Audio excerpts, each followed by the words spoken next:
अगला प्रश्न देखते हैं। जो नेत्र निकट स्थित वस्तुओं को साफ नहीं देख सकता उस नेत्र में होता है।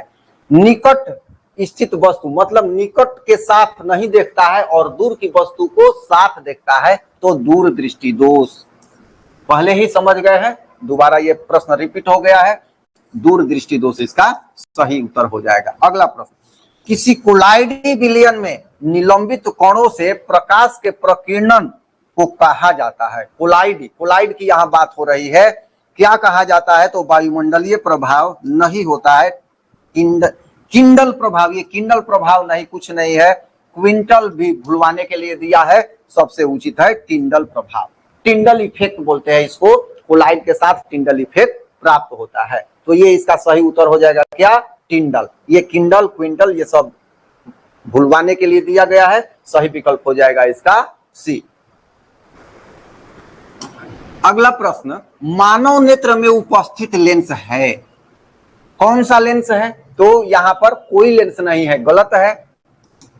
अवतल लेंस नहीं होगा तो कौन सा होगा? उत्तल लेंस होगा। मानव अभिनेत्र में क्रिस्टलीय उत्तल लेंस उपस्थित होता है। अगला प्रश्न, एक स्पेक्ट्रम प्राप्त करने के लिए किसका उपयोग किया जाता है? स्पेक्ट्रम तो कांच की सिल्ली नहीं, अवतल दर्पण से नहीं, उत्तल दर्पण से भी नहीं, तो ले दे के ये प्रिज्म है।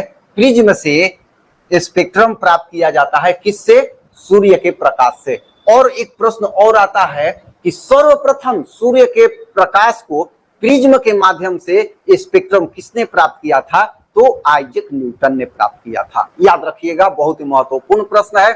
आइजैक न्यूटन ने सर्वप्रथम सूर्य के प्रकाश से प्रिज्म की सहायता से ये प्रकाश के स्पेक्ट्रम को प्राप्त किया था। अगला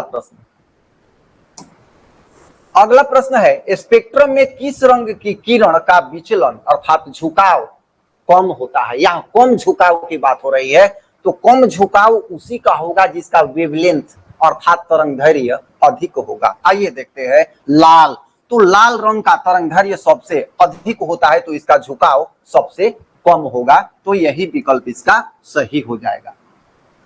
अगला प्रश्न, सूर्योदय और सूर्यास्त के समय सूर्य लाल दिखाई पड़ता है। एनसीईआरटी रक्ताभ लिखता है, रक्ताभ दिखाई पड़ता है क्योंकि वायुमंडल के कण अब आगे लाल रंग को बहुत अधिक प्रकीर्णित करते हैं, ये गलत है। नारंगी रंग को बहुत अधिक प्रकीर्णित करते हैं, ये भी गलत है। पीले रंग को बहुत अधिक प्रकीर्णित करते हैं, ये भी गलत है। और नीले रंग का बहुत अधिक प्रकीर्णन होता है, तो नीला रंग बहुत अधिक प्रकीर्णित हो जाता है, इसीलिए सूर्योदय या सूर्यास्त के समय सूर्य हमें रक्ताभ अर्थात लाल दिखाई पड़ता है। एनसीईआरटी में अंतिम पेज के पहले स्पष्ट इसकी व्याख्या दी गई है। दीर्घ दृष्टि दोष के निवारण के लिए उपयोग किया जाता है। अब दीर्घ दृष्टि दोष का संशोधन स्पष्ट वर्णन है एनसीईआरटी में, किससे किया जाता है? उत्तल लेंस से किया जाता है। किसका? दीर्घ दृष्टि दोष का निवारण। वही निकट दृष्टि दोष के निवारण की बात होती तो अवतल लेंस यहां पर हो जाता, तो क्या होगा सही आंसर? उत्तल लेंस से किया जाता है। अगला प्रश्न, प्रिज्म से प्रकाश की कौन सी परिघटना होती है? प्रिज्म से जब श्वेत प्रकाश गुजरती है तो कौन सी परिघटना होती है? परावर्तन, अपवर्तन नहीं होता है, वर्ण विक्षेपण की परिघटना होती है। ये वर्ण विक्षेपण की परिघटना क्या है? अर्थात श्वेत प्रकाश का 7 रंगों में विभाजित हो जाना वर्ण विक्षेपण की परिघटना है, और इससे प्राप्त होने वाले 7 वर्ण को स्पेक्ट्रम के नाम से जाना जाता है, तो वर्ण विक्षेपण, ये सही इसका आंसर हो जाएगा। अगला प्रश्न है, यदि किसी वस्तु का प्रतिबिंब रेटिना के पीछे बनता है तो वह व्यक्ति किस दृष्टि दोष से पीड़ित है? अभी हम लोगों ने पढ़ा कि रेटिना के सामने, अब बात आ रही है कि ये नेत्र गोलक है, ये रेटिना है, ये यहाँ हमारा अभिनेत्र लेंस है, तो अगर ये रेटिना के पीछे प्रतिबिंब इसका बन रहा है अर्थात यहाँ बन रहा है, तो यह व्यक्ति किस दृष्टि दोष से पीड़ित है? फिगर देखिएगा एनसीईआरटी बुक पर, जब दीर्घ दृष्टि दोष और निकट दृष्टि दोष का संशोधन दिया गया है वहां स्पष्ट है, लिखा हुआ है, तो कौन सा हो जाएगा? ये हो जाएगा दूर दृष्टि दोष।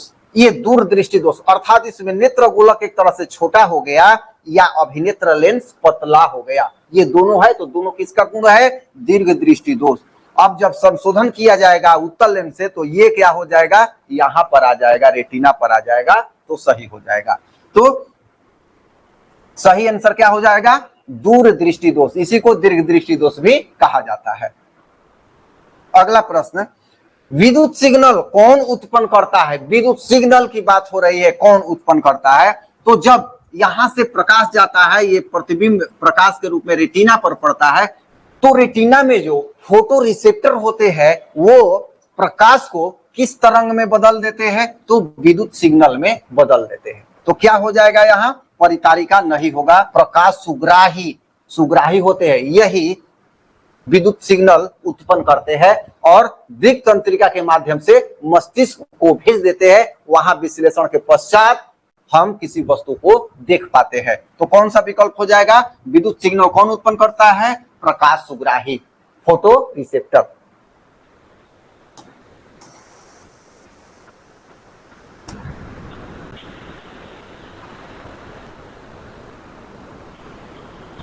अगला प्रश्न है, नेत्र में प्रवेश करने वाले प्रकाश किरणों का अधिकांश अपवर्तन होता है। अधिकांश अपवर्तन होता है, ये कहां अपवर्तन होता है?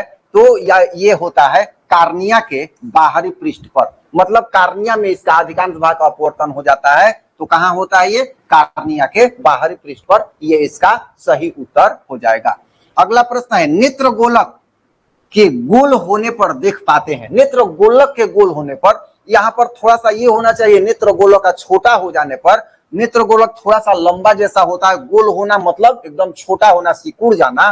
तो यहाँ पर अगर मानते हैं ये नेत्र गोलक है, गोल हो गया, तो यहाँ अभिनेत्र लेंस, उत्तल लेंस, यहां से जाने के बाद ये जो प्रतिबिंब होगा इसका बाहर बनने लगेगा। रेटिना के क्या बनेगा? ये रेटिना है तो रेटिना के बाहर बन जाएगा। ये स्थिति उत्पन्न होगी प्रश्न के अनुसार। तो अब क्या होगा? तो जब बाहर बनेगा तो क्या होगा? अभी अभी हम लोगों ने समझा कौन सा दृष्टि दोष होगा? तो दूर दृष्टि दोष होगा। यहां पर क्या होगा? दूर दृष्टि दोष हो जाएगा। अगला प्रश्न है, निकट दृष्टि दोष उत्पन्न होने के क्या कारण है? तो निकट दृष्टि दोष उत्पन्न होने के कारण है, विकल्प दिया है अभिनेत्र लेंस की वक्रता बढ़ जाना, फिर दिया है अभिनेत्र लेंस की वक्रता घट जाना, फिर दिया है नेत्र गोलक की लंबाई घट जाना, और फिर दिया है सभी कथन सत्य है।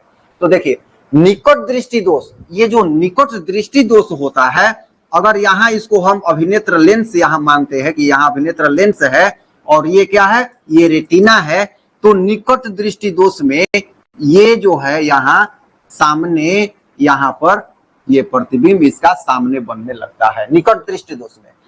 तो जब निकट दृष्टि दोष में सामने बनने लगता है, मतलब ये जो लेंस है मोटा हो गया है। मोटा का होना को कहते हैं हम लोग वक्रता, वक्रता अधिक हो जाना, अधिक वक्र हो जाना। देखिए, वक्रता त्रिज्या बढ़ जाना और वक्रता बढ़ जाना दोनों एक दूसरे के उल्टे हैं। अगर ये वक्रता त्रिज्या बढ़ जाना रहता तो गलत हो जाता। यहाँ है वक्रता बढ़ जाना, मतलब पहले जो लेंस ऐसा था अब ये लेंस ऐसा हो गया है, मोटा हो गया, मोटा हो गया। बुक में एनसीईआरटी में स्पष्ट यही भाषा लिखा गया है, वक्रता बढ़ जाती है, वक्रता त्रिज्या नहीं, वक्रता बढ़ जाती है। तो आंसर हो जाएगा अभिनेत्र लेंस की वक्रता बढ़ जाती है। अगला प्रश्न, नेत्र लेंस की फोकस दूरी अधिक हो जाने से कौन सा दृष्टि दोष उत्पन्न होता है? अब फोकस दूरी अधिक हो गई, मतलब लेंस क्या हो गया? अब पतला हो गया। तो ये जो है यहाँ पर अब बाहर बनेगा, बाहर कटेगा, यहाँ रेटिना से बाहर हो जाएगा। तो ये रेटिना से बाहर किस स्थिति में होता है? दीर्घ दृष्टि दोष में होता है। तो यहाँ हो जाएगा नेत्र लेंस की फोकस दूरी अधिक हो जाने से कौन सा दृष्टि दोष होता है? तो ये होता है दीर्घ दृष्टि दोष। कहाँ है? यहाँ है दूर दृष्टि दोष या दीर्घ दृष्टि दोष। अगला प्रश्न, आयु में वृद्धि होने पर मानव नेत्र में समंजन क्षमता घट जाती है, यह दोष कहलाती है। तो समंजन क्षमता घटना मतलब जो क्रिस्टलीय लेंस है उसकी कैपेसिटी और पक्षमावी पेशियों की कैपेसिटी कम हो जाती है। तो यह क्या कहलाता है? तो यह कहलाता है जरा दूरदृष्टिता। जरा दूरदृष्टिता कहलाता है, जिसमें समंजन क्षमता अभिनेत्र की घट जाती है। अगला प्रश्न है, रेटिना प्रकाश को प्रवर्तित करता है। तो रेटिना प्रकाश को विद्युत सिग्नल में परिवर्तित करता है। जो प्रकाश सुग्राही होते हैं वही विद्युत सिग्नल में प्रकाश को परिवर्तित करते हैं। तो यहाँ रेटिना प्रकाश को परिवर्तित करता है किसमें? विद्युत सिग्नल में, और यही सिग्नल दिक् तंत्रिका के माध्यम से मस्तिष्क तक चला जाता है। अगला प्रश्न, इनमें से कौन व्यक्ति नेत्रदान कर सकता है? यहां दिया हुआ है संक्रामक रोग से पीड़ित व्यक्ति, मधुमेह का रोगी, दमे का रोगी, बी एवं सी दोनों। तो याद रखिए, जो व्यक्ति संक्रामक रोग से पीड़ित है वह नेत्रदान नहीं कर सकता है। बाकी अस्थमा अर्थात दमा, मधुमेह इत्यादि से जो ग्रसित व्यक्ति है वे अपने नेत्रदान कर सकते हैं। तो यहाँ आंसर कौन सा हो जाएगा? डी, जिसमें दिया है बी एवं सी दोनों। बी में क्या है? मधुमेह का रोगी भी नेत्रदान कर सकता है और दमे का रोगी भी नेत्रदान कर सकता है। तो इसका सही आंसर क्या हो जाएगा? डी हो जाएगा, बी एवं सी दोनों। अगला प्रश्न, अभिनेत्र लेंस की फोकस दूरी में परिवर्तन किया जाता है। अभिनेत्र लेंस की फोकस दूरी में परिवर्तन किया जाता है, मतलब किसके द्वारा किया जाता है?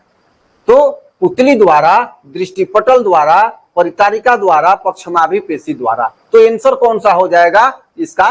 पक्षमाभि पेशी द्वारा। अभिनेत्र लेंस की फोकस दूरी पक्षमाभि पेशियों के द्वारा ही उसे दबाकर मोटा किया जाता है अथवा खींचकर पतला किया जाता है। तो ये आंसर हो जाएगा सी। प्रश्न है, अगला प्रश्न है, दूरदृष्टि वाली आंखें साफ साफ देख सकती है, मतलब दूरदृष्टि दोष वाली आंखें साफ साफ देख सकती है किसको? तो दूर की वस्तुओं को।